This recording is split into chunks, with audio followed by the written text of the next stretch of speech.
Good morning. I'm here in my car, just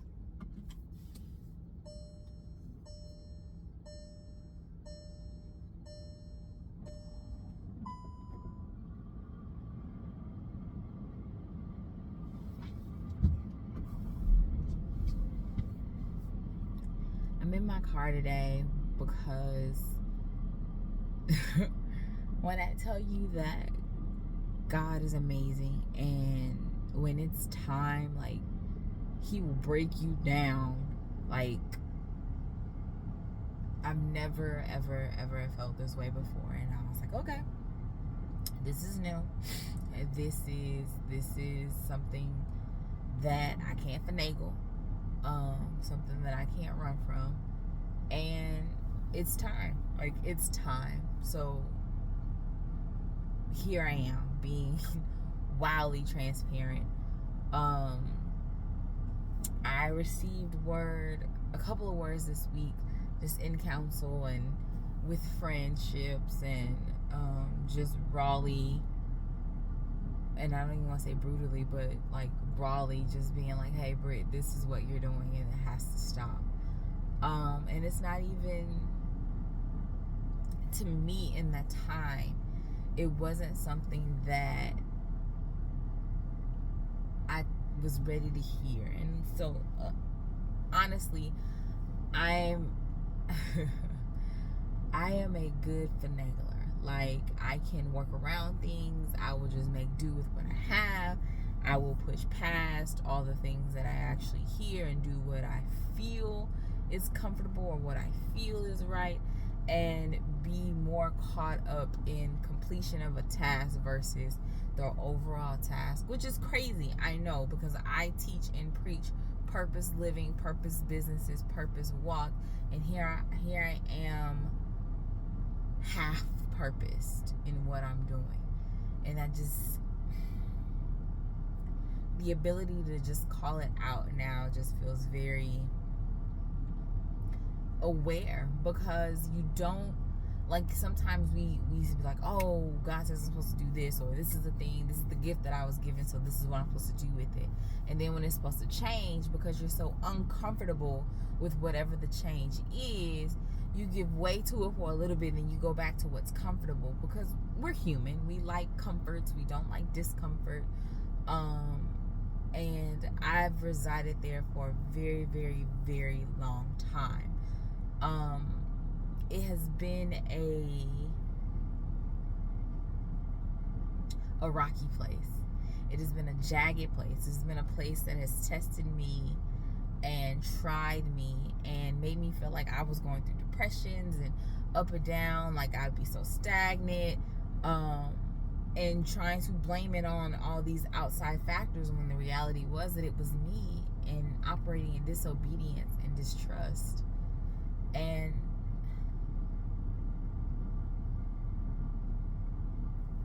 not even realizing that I was being disobedient or distrusting. But I know you guys can probably reside with this, but my natural nature is to be distrusting. My natural nature is to guard myself because of my upbringing, because of my family, and that's what they do. That's what I was taught to do. That's the only way I know how to operate, is in my distrust. And it's so crazy to me, and I've been crying for like 2 days about this now, to just know that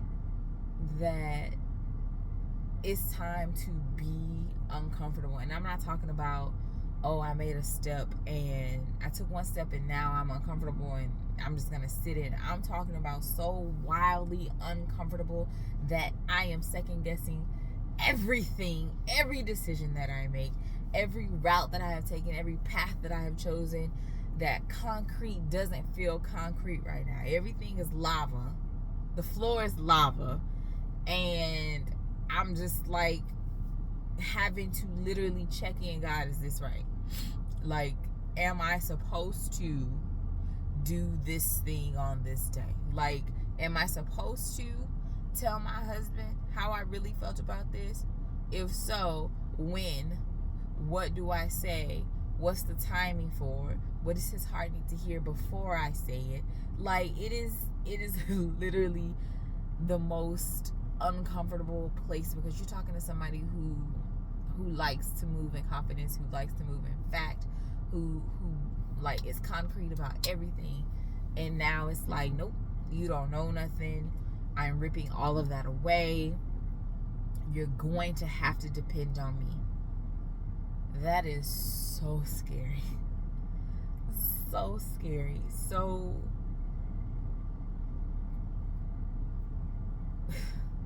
I don't know another word for it. But the reality is that that's what we're supposed to do as believers. That's what we're supposed to do as Christians. We're supposed to be dependent on God. We're not supposed to be operating in concrete. One, because things change rapidly. So if you're not flexible, then you're stuck, and you have to sit and wait for things to adapt to what you want them to look like. And when they don't, you walk away from it. And that was probably the thing that was really set there for you. I have been in such a questioning season to know now that I can question but have to wait for answer. Ooh. Ooh. So uncomfortable. But it would be different if I could hide. Like, I've been hiding in my discomfort. I've been hiding in my unsurety, and have been okay in it. It's held me down for a long time. Just being like, oh, I'm gonna try it. Nope, not yet. Oh, I'm gonna try it. Don't like it. Nope. Oh, I'm gonna try it. Don't look like how I need it to look. It's either gonna change or I'm out. Like, so I'm speaking from raw, real life experience. And the the evidence of that I've been given to say, hey, you can't do that anymore, it's crazy. Like, I kept calling it sick, but it's not sick to be told this, but it is it makes you so uncomfortable to hear that you are comfortable with abuse. So you will make decisions that make you fit into abuse, or you're so comfortable with abuse, you'll look at everything from an abusive mind perception. You'll look at everything with the lens of, I can't trust them because A, B, C, or D, and that's not, like, that's, and it may not be real reasons, it could be real surface. Like, they looked at me yesterday and I was like, nope. The way they side-eyed me, I'm not gonna be able to do it because I don't like being side-eyed, and that means you got a problem with me, and da-da-da, when they probably weren't even looking at you. Like, and I've grown past some of those things, some of those surface things. So now we get to the nitty-gritty. And I know, as a millennial out here trying to grow past generational trauma, trying to gain generational blessings, trying to be the wife, be the woman, be yourself, be the mother, be the business owner, be the daughter, be the caregiver, be the friend, be the auntie, be the godmother, be the niecey, just all these things. The weight is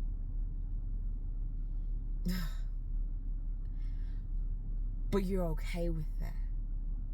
And then, so now I'm having to question, or we all have to question, is what we allow people to put on us part of the abuse that we're used to? Is what we carry for other people part of the abuse that we're used to? I'm going to be honest with you. Yeah. I don't have to take on everybody's stuff. I'm a counselor naturally at heart, so and I'm a problem solver. I want to fix it. But that's not my job. Sometimes the right thing to say is, well, have you prayed about it? The right thing to say is, have you sought God about it? The right thing to say is, let's pray together about it. Because when two or more gather, we already know that. when our foundation is already built and we step away from it, or we start building tangentially upon it, that's still the discomfort. That is still you operating in your discomfort. So sis, bro, if you were looking for a sign that it is time to move past those things that give you comfort but make you second guess yourself, make you second guess who you are at your core, keep you in that same feeling of not growth, but I know I'm growing, keep you in that same mind shaping of I'm gonna break through this, but I experienced this, or I was triggered by this, so now I'm down for 4 days and I can't grow past it, so now I'm angry because I'm down for 4 days and I'm not growing past it because I'm really trying to grow past it. And it's just in this cycle of wanting more but not being equipped for it. This is your time to surrender. And I know that may sound very très chic, but I had to look up what surrendering meant. I had to research. I had to figure it out, because if what I was doing was not already surrendering, then I don't know what surrender is. If I'm waking up every day, I'm praying, I am laying my things at the altar, I am talking to God, I am seeking Him for these moments. If that's not surrendering, then I had to figure out what it was. And what I realized was, I was doing the right things, and you may be doing the right things, but it is about the consistency of the right things. Like, you don't get to choose when you're gonna sacrifice and call upon Him. Like, it has to be in every waking moment of every day. And yes, that is so uncomfortable. Yes, it makes you feel so unstable. But the requirement is just that, a requirement. And we want to grow past it. So here's the requirement. Surrender in every moment. Seek Him in every moment. Call a spade in every moment. Be vulnerable with those moments, and be vulnerable with yourself. Give yourself the forgiveness that you need to operate in discomfort. Because you're going to be required some grace, because it's going to be some warring. It's going to be some mental war. It might be some physical war. It's definitely spiritual war. But it is necessary for your growth. And it is okay to be uncomfortable. I tell my children all the time, it is okay to not be okay. And I also tell them that it is okay to be okay. So you have to ask God in that moment, which one am I? And make sure that you're okay with that. If you're not okay with it, surrender and seek. And that's the word I got for the week. Ooh, child. I'll holler at y'all later.